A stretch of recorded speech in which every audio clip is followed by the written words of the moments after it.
বন্ধুসকল নমস্কাৰ, মই জিতুমণি আৰু মোৰ এটা নতুন ভিডিঅ'ত আপোনালোকক স্বাগতম জনাইছোঁ। আশা কৰোঁ সকলোৱে ভালে আছে। মোৰ ঘৰত মই এনেই থাকিলে কিবা কিবি ফুল ৰুই থাকোঁ। তো মোৰ ঘৰত কি ফুল মই ৰুইছোঁ আপোনালোকক এটা ভিডিঅ' বনাই মই দেখাব চেষ্টা কৰিছোঁ। তো চাওক মোৰ ভিডিঅ'টোত।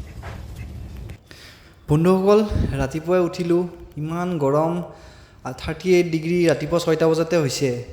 আৰু কিমান গৰম দিওঁ হিচাপ নাই। আৰু এই চাওক মোৰ প্ৰথম ফুল, কি ফুল জানেই, অসমবাসীৰ ৰাইজৰ সকলোৰ চিনাকি কপৌ ফুল, যি বিহুত আমাৰ নাচনীবিলাকৰ খোপাত থাকে। আৰু এয়াই মোৰ ঘৰত আছে। আৰু আছে এয়া মোৰ ঘৰৰ গোলাপ ফুল, কিমান ধুনীয়া চাওক, দেখিয়ে বহুত ভাল লাগে, পিংক কালাৰ। মায়ে ৰোৱা গোলাপ ফুল এতিয়াও আছে। মাটো মৰি গ'ল, কিন্তু মাৰ স্মৃতি হিচাপত মই গোলাপ ফুলখিনি ভালকৈ ৰাখিছোঁ। চাওক কিমান সৌন্দৰ্য, বহুতেই ভাল লাগে। মানুহৰ মনৰ সুখ দুখ বহুত থাকে জীৱনত, কিন্তু ফুল ৰুলে বা ফুল ৰুলে কি হয়, মনত কিবা দুখ থাকিলে ফুলবোৰলৈ চালে অলপ মনটো ভাল লাগে।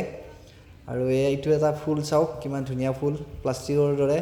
এই ফুলটো মাহত 12 মাহে ফুলে আৰু ফুলটো সহজে মৰহি নাযায়, বহুত দিন থাকে এনেকৈ, বহুত ধুনীয়া লাগে, বহুত ভাল লাগে। চাওক এনেকৈ ৰুইছোঁ কিবা কিবি। আৰু এইয়া বগা গোলাপটো সকলোৰে প্ৰিয়।